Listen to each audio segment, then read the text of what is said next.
this video, we'll explore the role of dopamine and serotonin in goal pursuit and accomplishment, the effect of expectations on dopamine release, and strategies for promoting optimal goal pursuit and pairing that with rewards. So we'll focus more specifically on how to distribute these rewards to maximize motivation and really sustain it throughout.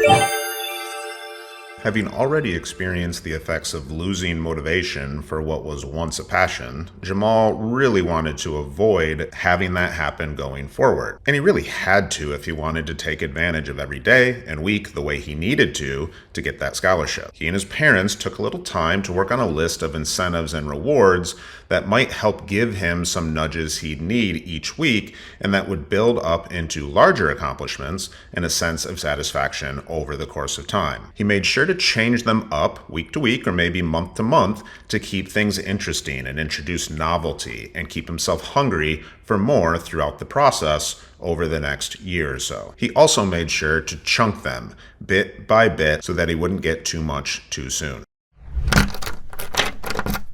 Dopamine and serotonin both play a key role in motivation, goal pursuit, and ultimately reward processing. When we pursue a goal, dopamine is released in the brain, which can provide the motivation to continue working towards that goal and reinforce that behavior over time. Serotonin, on the other hand, is more about goal accomplishment, and it's associated with mood and emotion regulation. Ultimately, the secretion of these neurotransmitters depends on expectations and relativity. When we have exaggerated expectations for reward, it actually can generate too much dopamine too early in the process. This is actually one of the pitfalls of something like a vision board. So to promote optimal goal pursuit and accomplishment, it's actually recommended to focus on small, achievable goals and small rewards along the way that build momentum and build up to larger goals and larger rewards. Earlier in Chapter 2, we talked about seesawing,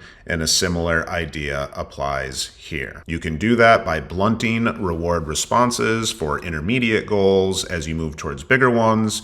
You can celebrate some wins, but not all the wins, to kind of keep the dopamine in check. You can implement an intermittent reinforcement schedule, rewarding yourself every other time. You can get creative with how you distribute these rewards.